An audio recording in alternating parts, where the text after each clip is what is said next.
Right, so here we are. An unexpected string change. I play this guitar quite a bit, considering it is one of only 2 guitars that I own now. Actually, that's not true. One of 3 guitars that I own.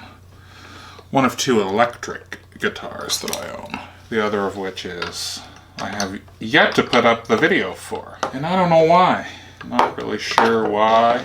But those of you who've been following the channel for a long time obviously know there's been a considerable slowdown in the number of videos that I've been putting out. And you know, it's just, I don't know what to say. It's been a friggin' long winter. It's been a long winter. Yeah, I feel like I've lost my mojo a bit for making videos. Even though I'm still investing in video gear. I just bought lights. This guitar looked brand new when I got it. It's all me. Me putting my human filth all over it.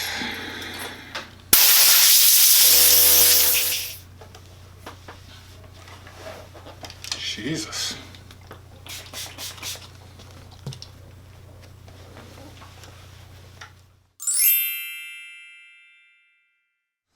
Well, sometimes you're your own worst enemy in more ways than one. I've had this guitar set up on 11s for ages and ages and ages. And I guess it needed a truss rod adjustment, and I was finding that right at the very end of up here, that it was, when I tried to bend too much, it was fretting out where it wasn't before. I don't know, I guess I was being lazy. Case of the cobbler's shoes, right? You work on everybody else's stuff. The last thing you want to do is spend any time working on your own stuff. You just want it to work. I don't know why. So I don't know why I decided I wanted to maybe try 10s back on it, but I just threw 10s back on it a couple days ago, and they just feel floppy, and they don't feel good to play on anymore to me. And I know that's how these guitars ship, but I guess I've just gotten so used to the other string gauge that it's just, I just can't. Just doesn't feel right. It's just going to take too long to get used to going backward. I'm overbending, overplaying, right? Like, you get used to that certain amount of tension, especially on this sort of scale length. And I will say that it does help to go up a string gauge for tuning stability. I find the strings settle in, like, with a bit of stretching, they settle in way quicker on a set of 11s. Whereas a set of 10s, it was like,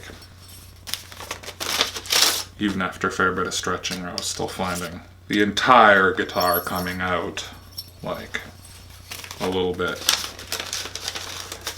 flat. Whereas when I stick a set of 11s on there, stretch them out really good, play on it for a little while, and then I can leave it overnight and come back in the morning, and it's pretty well just exactly the way I left it.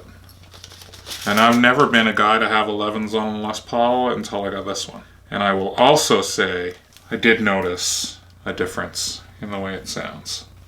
A big difference. I don't care what people tell you.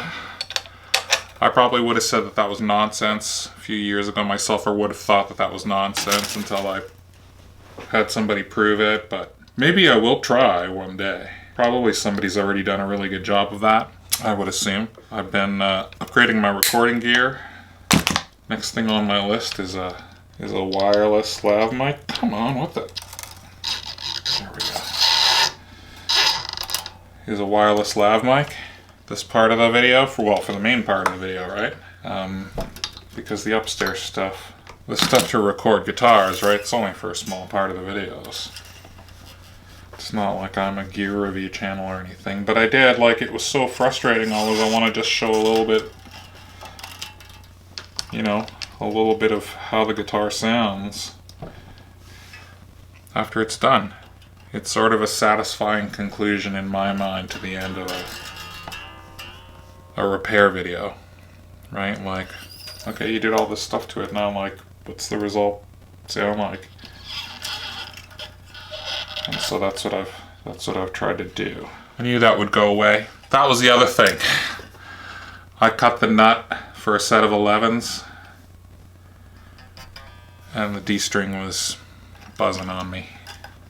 Started making me crazy, just at the first fret, because it was buzzing open. If you played the D string open, it was buzzing just a little bit on the first fret, because I cut the nut to be sort of ideal for a set of 11s. It was practically the first thing I did when I got this guitar. I think the thing that happens to me, that probably happens to a lot of people who are like me, is you get to know a little bit too much about something, but not quite enough to know when to give up. You know what I mean? Like you know when you start to get to know a lot about something, and you feel like you can come to some pretty rapid conclusions, rather than taking the time to do what you know you should do, which is troubleshoot and evaluate and, you know, all those kind of things that you were taught to do. I mean, I come at this from a perspective of somebody who learned to do IT work, right? Like you have to work your way through a problem. You learn to work your way through a problem. And lots of guys I know on YouTube are like ex-IT guys.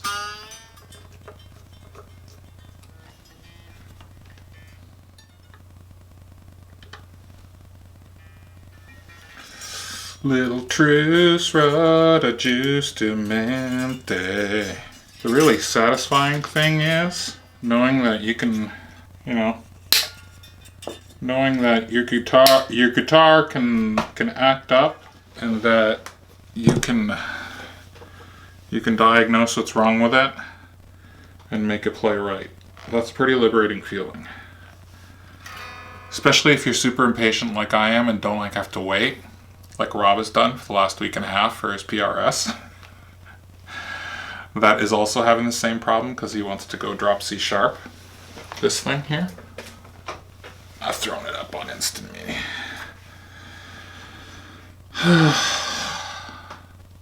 This thing here. But I've been more preoccupied with the Line 6 Pod X3 Live unit that he gave me. It's really quite good.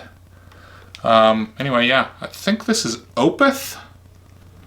Somebody asked me. I know this is a signature guitar. But yeah, it's buzzing up like a cobra right now.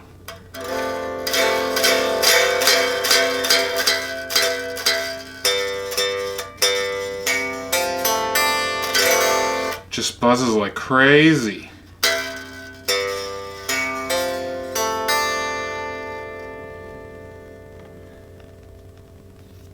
He's in drop C sharp, and that's how it's behaving. So I gotta work out how to keep it in drop C sharp. It's probably gonna need quite a lot more relief is all I'm thinking. It's just gonna need, I'm gonna need to relieve the, but I can't overdo it because then it'll cause problems up here. But I need to, either a combination of raising the action, or I don't know, maybe these frets aren't straight, or maybe this guitar just won't behave at all in drop C sharp. I don't really know because I don't have a lot of experience setting up guitars to behave like that. But the you know, all I can do is troubleshoot how I know a guitar is supposed to behave and work my way back from there. You know. Let's hopefully we'll get somewhere with it. Otherwise, Rob can suck it. No, Rob's super cool. Rob's awesome guy. So I guess I should probably get to this for you today or tomorrow, eh, Robbie? You did say there was no. You did say there was no rush. Don't ever tell me that there's no rush on something, because then it'll just sit around. You got to tell me I need this back right away, and then I'll work on it right away. Otherwise, I work on my crap. Alright, let's go see how this baby sounds with 11s.